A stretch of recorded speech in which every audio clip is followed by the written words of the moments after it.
Pues miren, yo siempre he sido muy malo en matemáticas.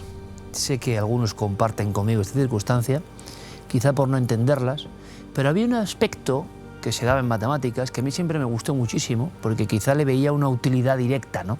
Nunca he querido ser matemático ni físico, pero me encantaba la estadística, me encantaba la estadística. Parecía muy curioso, porque, ¿se acuerdan? La moda, la media, lo que...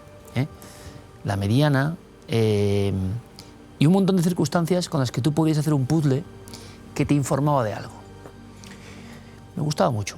Y recuerdo perfectamente, con mis queridos Argan Boys, esa marca española que llegó a hacer competencia a los Click de Playmobil o de Famóvil en su época, por famosa, vestidos de futbolistas, con todos los equipos de la liga o selecciones, y los miles y miles y miles y miles de partidos que yo eché en donde estuviese, ¿no? Pero en mi casa, en la alfombra.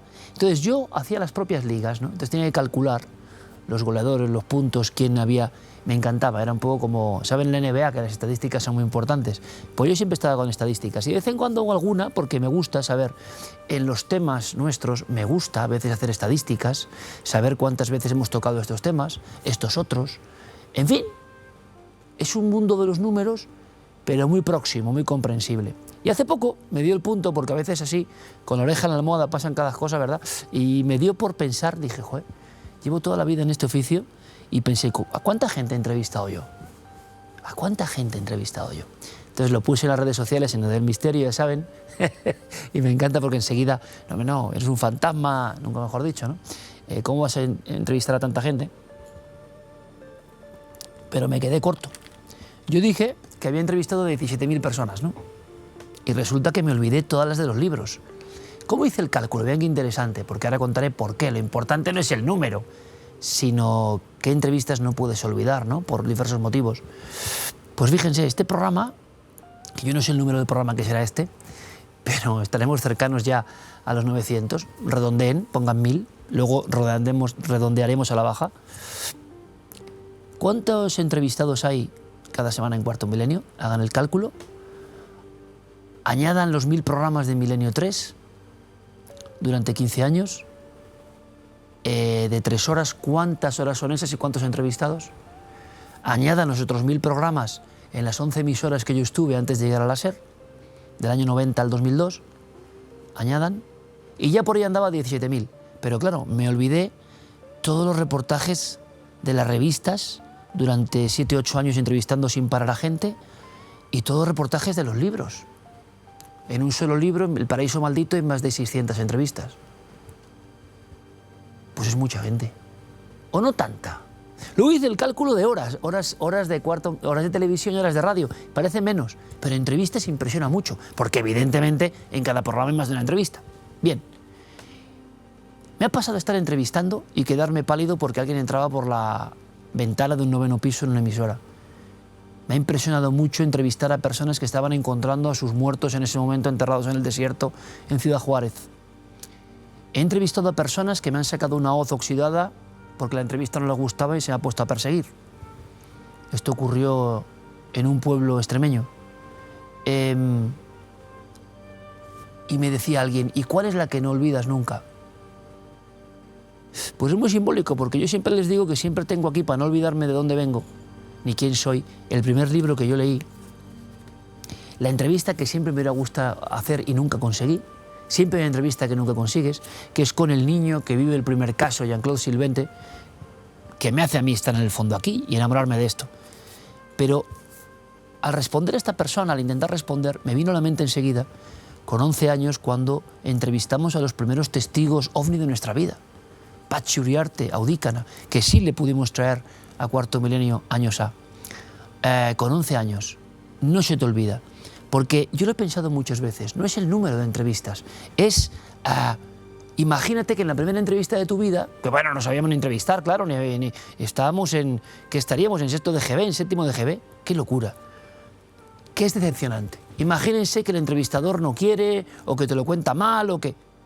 Pero cómo lo cantó don Patxi y su familia, que en la puerta de su casa de caserío de Audícana, cuando aquella luz se posó en el terreno, querían ir a verla, y la madre de familia, la que también entrevistamos, le coge por el hombro porque ellos decían, etorri onea, ven aquí en vasco. Y la mujer, llena de miedo en aquella noche, le sostiene y le dice, es Mercedes, no, por favor, no, por favor. Cuando ellos te lo contaban a un niño de 11 años, ¡pam!, se queda grabado a fuego. De todas las entrevistas que he hecho en mi vida, que seguramente rondan las 20.000, que no sé si son muchas o pocas, pero es preguntar muchas cosas. La pregunta sería, ¿cuántas preguntas has tenido que hacer en tu vida? Calculen. Es decir, mi oficio ha sido el de preguntador.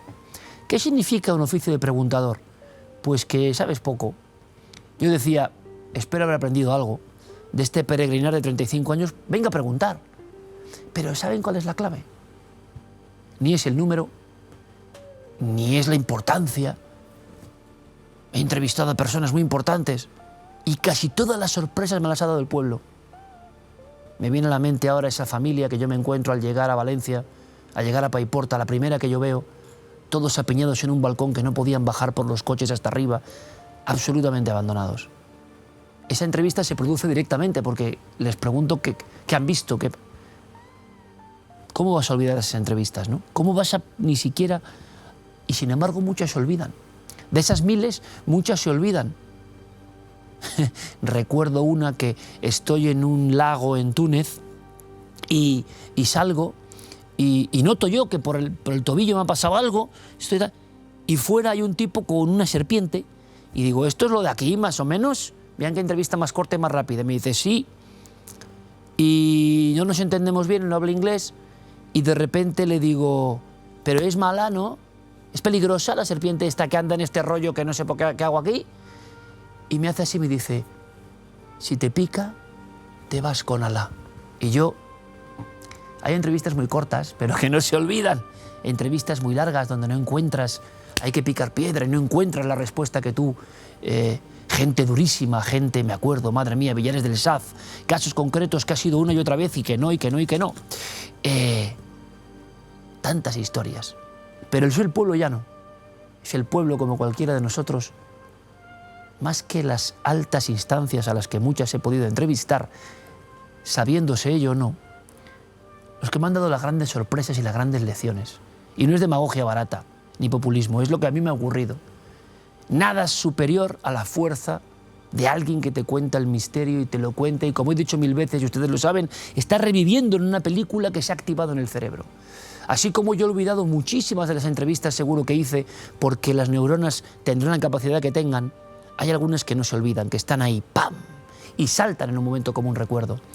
Y fíjense, ¿saben lo que decía? Lo más importante de todo. Les pongo la mano, no en el fuego, sino en esta mesa mágica para mí. Todas las entrevistas que he hecho en mi vida, todas las entrevistas que he hecho en mi vida, sean 17.000, 19.000 o 20.000, han sido con interés. Es decir, a mí me interesaba de verdad lo que esa persona me estaba contando. No recuerdo una entrevista sin interés, no recuerdo hacer una entrevista por compromiso, no recuerdo hacer una entrevista porque tenía que hacerla y me daba igual. Y eso, les digo yo, que les sigo prometiendo, dure lo que dure yo en este oficio, que siempre que entreviste a alguien será porque me interesa. Primero porque suelo elegir, ¿no?, a quien entrevisto, que no es tampoco lo habitual. Y les diré que en alguna entrevista a la inversa me he encontrado con anécdotas tan increíbles como que en plena radio se levanta el entrevistador, se pide a tomar un café y me deja ahí. Y me haga el gesto, tú sigue, sigue. O sea, que le importaba una castaña lo que yo contaba, ¿no? Y me dio a mí que ese presentador famoso, pues le pasaría lo mismo con muchas cosas. Y ese entrevistador que no se sale, pregunta 1, 2, cuando no le tenías tú que mandar las preguntas. 1, porque leerse un libro, bueno, hombre, oye, míralo un poco así. Y yo decía, y estos colegas peregrinan por la vida y han entrevistado seguro más gente que yo, pero han tenido interés en lo que decía su interlocutor. ¿Y el tener interés puede ser interesante para ustedes? Yo pienso que sí. Esa es mi escuela, vamos. Como decía un día alguien, ¿no? Es como, tienes la pregunta 1 y la pregunta 2. La pregunta 1 es, ¿te ha pasado algo extraño? La pregunta 2 es, ¿qué hobbies tienes? Imagínense que la pregunta 1 yo respondo, que casi lo he hecho alguna vez de broma para ver si me hacían caso. Y que sí, un día en Cantabria vi un ovni, me metí dentro, vinieron los seres de otro mundo, me dijeron me respondieron a las preguntas eternas de la humanidad y me dieron la fecha del fin del mundo. Y el periodista dice sí, y dice, ¿y tus hobbies? Es decir, le da exactamente igual, pasa a la siguiente pregunta y da igual. Lo que yo he aprendido, lo importante en tantas entrevistas que de estadística estábamos hablando, es que el número importa poco. Importa que te importe lo que el otro te cuenta. Y usted me dirá, hombre, pero es que eso es lógico. Pues ya le digo yo que tampoco es tan lógico. Y yo estoy encantado. ¿Cuántas entrevistas haremos a lo largo de nuestra vida?